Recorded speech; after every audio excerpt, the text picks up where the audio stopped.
tal? ¿Cómo están? Bienvenidos a una nueva mañana de radio. Estamos iniciando el 8º día de octubre del año 2020. ¡Qué tiempos, eh! ¡Qué tiempos y cómo ha cambiado esta película! Fue antes de que la epidemia llevara al gobierno a declarar el estado de alarma, cuando Pablo Iglesias acudió al juzgado de García Castellón a declarar como parte perjudicada por los manejos del comisario Cloaca Villarejo. En esa declaración, Iglesias le trasladó al juez su convencimiento de que el comisario fue quien urdió, en noviembre del año 15, el robo del móvil de Dina Busselham para obtener material confidencial con el que poder hacer daño al partido Podemos e impedir el formidable resultado electoral que le estaban pronosticando las encuestas. Recuerden que hubo elecciones generales en diciembre del año 2015 y que luego tuvimos aquel año 16 de negociaciones que no desembocaron en acuerdos para investir presidente y todo aquello. Fue tan clara la explicación que dio el señor Iglesias al juez García Castellón en aquel momento, del vínculo que él entendía que era claro entre lo de Dina y el comisario Villarejo, que el juez le dio las gracias. Claro, los tres momentos son políticamente muy sensibles. En enero de 2016 nosotros habíamos ofrecido un acuerdo de gobierno al Partido Socialista. En el mes de mayo se habían convocado unas nuevas elecciones generales y nosotros aparecíamos en las encuestas como segunda fuerza política, casi en empate técnico con el Partido Popular. Y en el mes de julio del año 2016 nosotros habíamos vuelto a hacer una oferta de gobierno de coalición al Partido Socialista. Claro, los tres momentos son enormemente precisos y nos hicieron mucho daño. Me alegro que lo haya explicado usted así también, que yo lo he entendido, porque efectivamente en el procedimiento que aquí se sigue, que usted conocerá, me imagino, por la prensa, respecto al señor Villarejo, aparecen implicaciones del Ministerio del Interior muy serias. Porque el juez García Castellón es el que investigaba ya entonces y sigue investigando hoy lo de la Kitchen, lo de Villarejo con Corina, la operación Tándem, que es de la que forma parte esto del caso Dina Busselham. Bueno, aquel día fue unánime el clamor de los voceros de Podemos. Un juez de la Audiencia Nacional, investigador de las cloacas, había agradecido a Pablo Iglesias que expusiera tan requete bien el funcionamiento perverso de las cloacas del Estado. ¡Viva el juez! ¡Qué tiempos tan buenos aquellos! ¿Y cómo ha cambiado la película? Luego lo que pasó fue que el juez García Castellón fue uniendo las piezas de este puzzle y empezó a ver que algunas no encajaban o no le encajaban.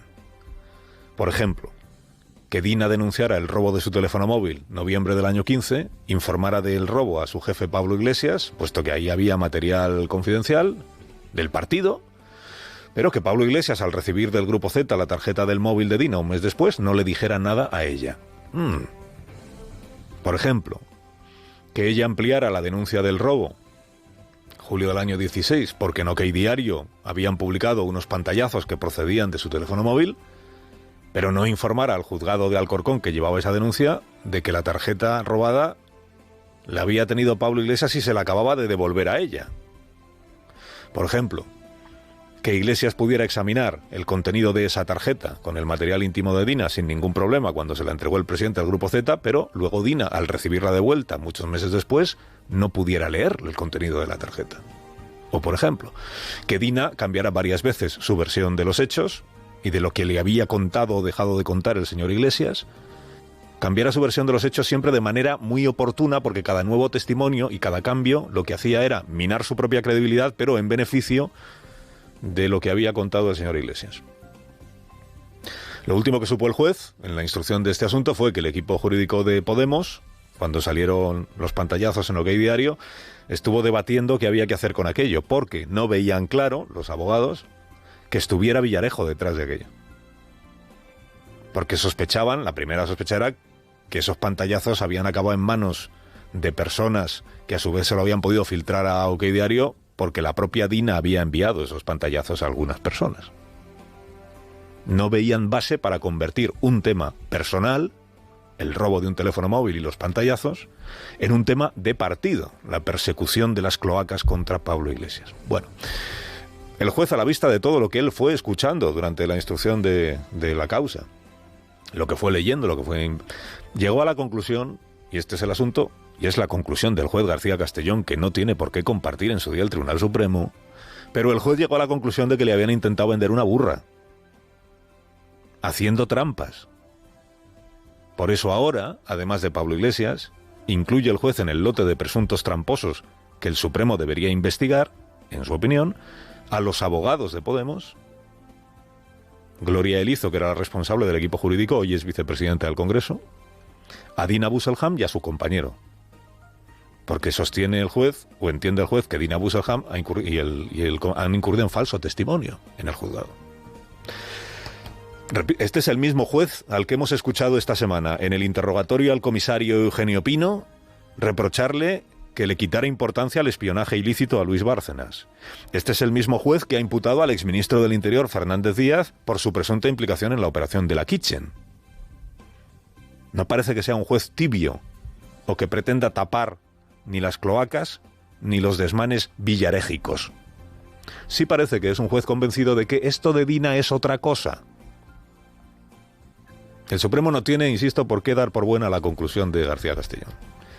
Ya lo veremos. El Supremo seguramente pedirá criterio pues al fiscal, a la Fiscalía del Supremo, y luego analizará lo que hay. Y quiero decir que en contra de lo que ayer se empeñó en decir el Partido Popular. Por primera vez hay un vicepresidente que está imputado por la comisión de 3 posibles delitos. Pablo Iglesias no está imputado todavía, y a lo mejor no lo llega a estar nunca.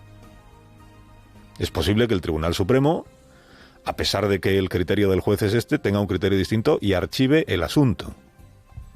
Tan posible es que no sería la primera vez que una persona aforada es objeto de una investigación por parte de un juez o de una juez, llega el caso al Supremo y el Supremo no ve caso.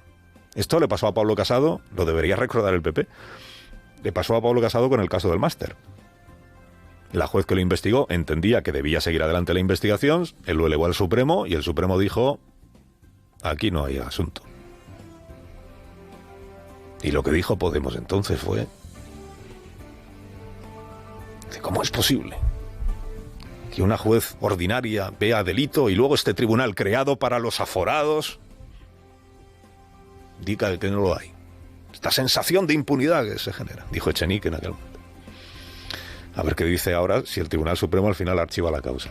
Y si no la archiva, ya sabemos lo que va a decir. Bueno, Pablo Iglesias no está imputado y es posible que no lo esté nunca. ¿Qué es lo que sí cabe decir hoy? Pues que de no gozar del aforamiento, del fuero, de no ser ministro, de no ser diputado, el juez García Castellón sí le habría imputado. Pero como tiene aforamiento, esto que en otros tiempos los enemigos de la casta llamaban privilegio, pues el juez este no puede. Si el Supremo cree que hay caso, imputará y pedirá suplicatorio. Si cree que no hay caso, fin del asunto, y hasta aquí llegó la riada. Pero claro, este día es un buen día para sugerir a los voceros amorataos, estos que en Twitter andan queriendo aleccionar periodistas todos los días, hombre, que primero intenten entender de lo que hablan y luego ya si quieren vomituiteen sus mentiras, sus vídeos amputados y sus monsergas, ¿no? Saludo especial esta mañana, pues por ejemplo a un tal José Cámara, que creo que es de Podemos, una tal Podemos Paterna, que creo que es de Paterna, que cuando la policía científica presentó aquel informe sobre el deterioro físico de la tarjeta de memoria, ¿se acuerda usted? El raspado del plástico. Y dijo la policía científica: el raspado lo ha hecho la empresa de recuperación de datos.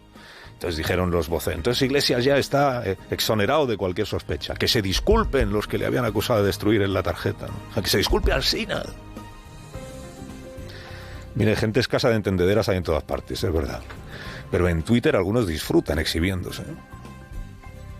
Aquí hemos dicho tropecientas veces hoy de nuevo que el señor Iglesias no está ni imputado ni acusado formalmente de nada, que empezó siendo parte perjudicada y que luego dejó de ser parte perjudicada porque el juez García Castellón creyó que le engañaban, vuelve a ser parte perjudicada porque la Audiencia Nacional entendió que en esta causa solo se puede investigar lo de Villarejo. O sea, esto es lo que hay. También hemos contado aquí, naturalmente, que Iglesias se quedó durante meses con una tarjeta de memoria que no era suya, con fotos y material íntimo que no era suyo, y que a Dina le entregó una tarjeta que ella dijo que estaba deteriorada. Todo esto lo sabemos porque lo han contado Iglesias y Dina en el juzgado. Si el juez se puso a investigar qué pasó con la tarjeta desde que la recibió Iglesias hasta que la recibió Dina, es porque ella explicó en el juzgado que la tarjeta era ilegible. Escuchan cómo lo cuenta ella. Sí, yo intento acceder a la información contenida en la tarjeta, veo que no consigo hacerlo y contacto con una empresa para recuperar ese contenido. Significa que usted sabía que estaba deteriorada. Claro. ¿Pero por qué sabía que estaba deteriorada? Porque la intento meter en mi ordenador y no funciona. Usted sabía que estaba deteriorada entonces, claro. Claro, dice Dina, claro. Porque la meto en mi ordenador y no funciona y por eso recurro a la empresa de recuperación de datos. Si esto les va entrando en la mollera a algunos que son duros. Lo dijo ella. Iglesias declara que le dan la tarjeta en el grupo Z. Iglesias declara que aunque la tarjeta no es suya y se la queda. Porque es un hombre protector que no quiere que una chica de 20 y pico años sufra de más presión y no sé qué. Iglesias declara que él examina el contenido de la tarjeta porque cuando a él se la dan es perfectamente legible. Y por eso el juez pregunta qué le pasó a esta tarjeta en ese tiempo. Y en su día reprodujimos también aquí lo que el juez le dice a Dina en el segundo interrogatorio. Que la empresa de recuperación de datos no ha conseguido restablecer el contenido y es a eso a lo que llama el juez García Castellón, no yo, que ya ve usted que importará lo que yo diga. Es a eso a lo que el juez García Castellón llama estar destruida. Atención, Podemos Paterna, hay que estudiarse un poco más los temas. Mira, escucha cómo se lo dice el juez a Dina. Mira. ¿Dónde ha estado depositada esa tarjeta 6 meses para que esté destruida, no deteriorada? La tarjeta está destruida. Destruida en el periodo de 6 meses. Destruida, lo dice el juez. Esto es lo que contamos aquí. Y por eso, pues mira, es que aquí no hay nada ni que rectificar ni de lo que disculparse. Una instrucción judicial al final es esto. El juez va tomando declaración a los afectados, a los testigos, examina las posibles pruebas, lee los informes policiales, encarga otros informes, saca conclusiones. Fue después de que el juez le explicara a Dina que su testimonio hacía pensar que la tarjeta había sido dañada o deteriorada mientras la tuvo en su poder Pablo Iglesias, fue después de eso cuando ella presentó un escrito adicional en el que cambiaba su declaración y decía que no, que en realidad sí que la pudo leer la tarjeta una vez, pero poco. Palmeritos morados, tranquilidad, sosiego y paciencia. Que estáis poniendo Twitter perdido. Carlos Alsina en Onda Cero.